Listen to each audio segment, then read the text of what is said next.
Hello friends, today we are going to discuss about section 194T which will be come into effect from 1st of April 2025।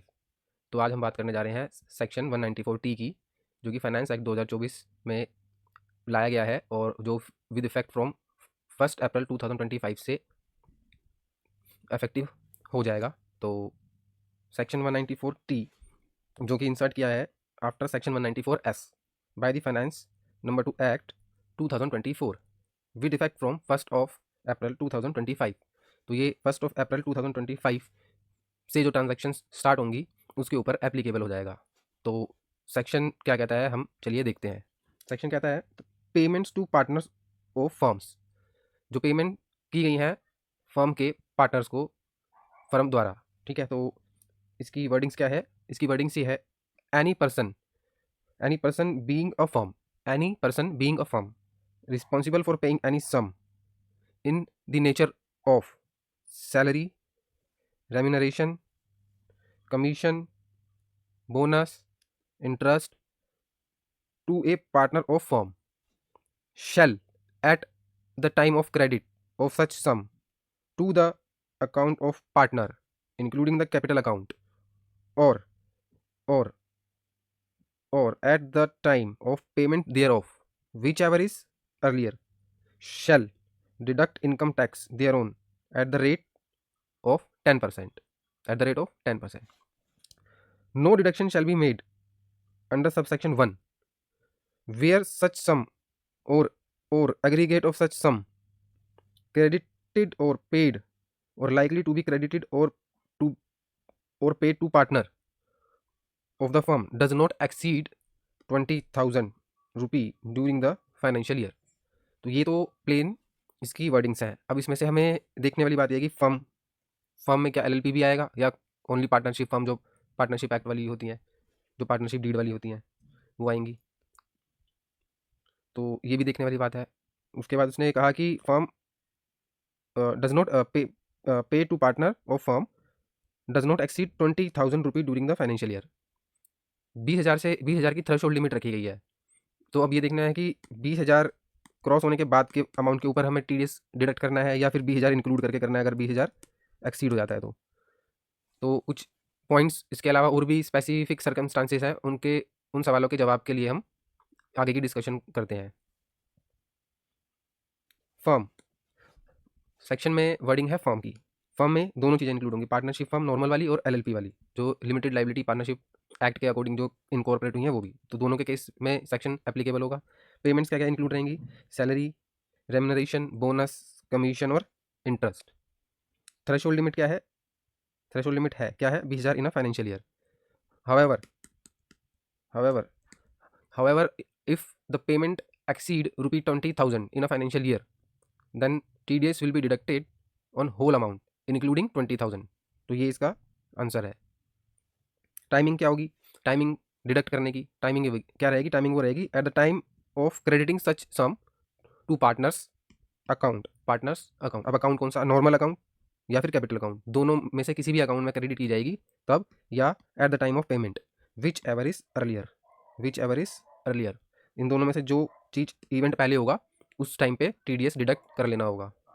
उसके बाद question आता है, अगर हमने already provision made कर दिया है, बना दिया है फाइनेंशियल ईयर 24-25 में, तो क्या होगा। Section 194T does not apply to such, उस पर ये अप्लाई नहीं होगा। This section only cover the payments transaction और provisions relating to financial year 25-26, क्योंकि ये with effect from 1st of April 2025 से वो होगा, इफेक्टिव होगा। तो उस डे से आगे के जो ट्रांजैक्शन इवेंट्स होंगे उसके ऊपर ये सेक्शन अप्लाई हो जाएगा।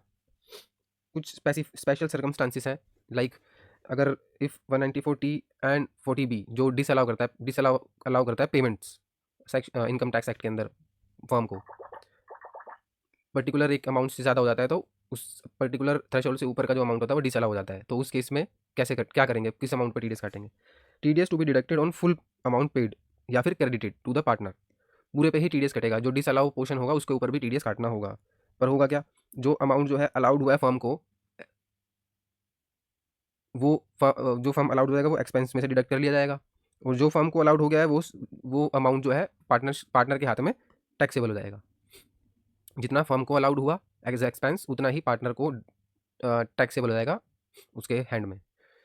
और जो टीडीएस कटेगा, जो टीडीएस काटना होगा वो फुल अमाउंट पे ही काटना होगा, इंक्लूडिंग जो अमाउंट डिसअलाउ हो गया सेक्शन 40B में। अगर हमने पूरे अमाउंट पे ही टैक्स काटा ही नहीं हमने, अगर फर्म ने जो अमाउंट पे किया, तो क्या होगा, वो डिसअलाउ हो जाएगा अंडर सेक्शन 40A(1)(a) में। 40A(i)(a) बोल लें या 1A बोल लें, 40A(i)(a) में डिसअलाउ हो जाएगा 100%। अगर मान लो 40B में से कुछ डिसअलाउ होना था 100 में से, 100% में से अगर हमने टीडीएस ही नहीं काटा, ठीक है, 194T में, तो वो पूरा 100% ही डिसअलाउ हो जाएगा, पूरा का पूरा। मतलब कि 40A(i)(a) भी लग जाएगा। अगर हमने टीडीएस नहीं पे किया तो क्या होगा, अंडर सेक्शन 201A में इंटरेस्ट लगेगा, टीडीएस डिडक्ट करके हमने वो नहीं करा, इंटरेस्ट लगेगा, पेनल्टीज लग सकती हैं 271C में, और प्रोसिक्यूशन हो सकती है अंडर सेक्शन 276B में अगर हमने डिडक्शन ही नहीं करा टीडीएस तो ये सेक्शन इफेक्टिव हो जाएगा नॉन डिडक्शन के केस में। और ये कुछ कुछ ये कॉन्सिक्वेंसेस झेलने पड़ सकते हैं, इंटरेस्ट का, पेनल्टी का और प्रोसिक्यूशन का। उसके बाद interest payment on loan to partner. अगर हमने कोई इंटरेस्ट पे किया है पार्टनर को, तो हमें देखना पड़ेगा कि उसके कैपिटल पे किया है या फिर लोन उससे लिया था उस पर किया है। अगर हमने कैपिटल के ऊपर इंटरेस्ट पे किया है तो 194T एप्लीकेबल हो जाएगा, और अगर हमने लोन लिया है तो उस पार्टनर जो है उस टाइम लैंडर की कैपेसिटी में होगा तो सेक्शन 194A लगेगा उस केस में। How does section apply to non resident partner, इसके ऊपर भी कुछ क्लियरिटी नहीं है, एम्बिग्यूटी के अंदर है, तो उससे सेफ रहने के लिए तो सेफेस्ट अप्रोच क्या होगी उस केस में, हम अप्लाई कर देंगे हायर रेट जो लगता होगा 194T या फिर 194 या फिर 195 का। और हमें कंसीडर करना होगा एप्लीकेबल टैक्स ट्रीटी की क्या प्रोविजंस है, तो इस तरीके से ये एम्बिग्यूटी में है तो इसको हमने इस तरीके से टैकल करना होगा। What if partner remuneration based on book profit, अगर पार्टनर की रेमुनरेशन है वो बुक प्रॉफिट के बेस पे है तो क्या होगा, क्योंकि क्या होता है, book profit can only be determine after the year and therefore partners remuneration might be finalized only after TDS due date. So the firm need to plan provisional calculation and adjustment. तो उस time पे provisional adjustment और provisional calculations के basis पे partner की remuneration को का provision करके टीडीएस काट देना होगा।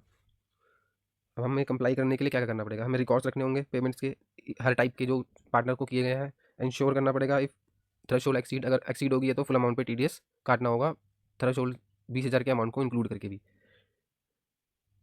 टीडीएस डिडक्ट कर देंगे TDS as applicable based on credited to the account और payment made whichever is earlier timings के हिसाब से, या तो उसके खाते में उसके अकाउंट में क्रेडिट किया हो या फिर पेमेंट किया हो, जो दोनों में से पहले इवेंट हो गया उस टाइम पे टीडीएस काट देंगे। हमें प्रोविज़न पे ध्यान देना होगा, अगर वो रेमुनरेशन जो दे रहे हैं हम बेस्ड ऑन बुक प्रॉफिट दे रहे हैं तो हमें प्रोविज़न पे ध्यान देना होगा और प्रोविज़न बनाना होगा अकॉर्डिंगली और टीडीएस काटना होगा उसके ऊपर।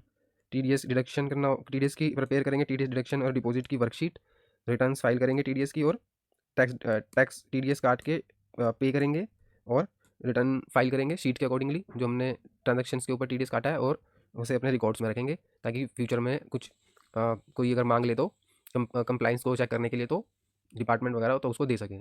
तो ये पूरा 194T के बारे में कुछ क्वेश्चंस थे और कुछ डिस्कशंस थी जो आज हमने कर लिया है। तो उम्मीद करता हूँ आपको ये चीज़ समझ में आई होगी।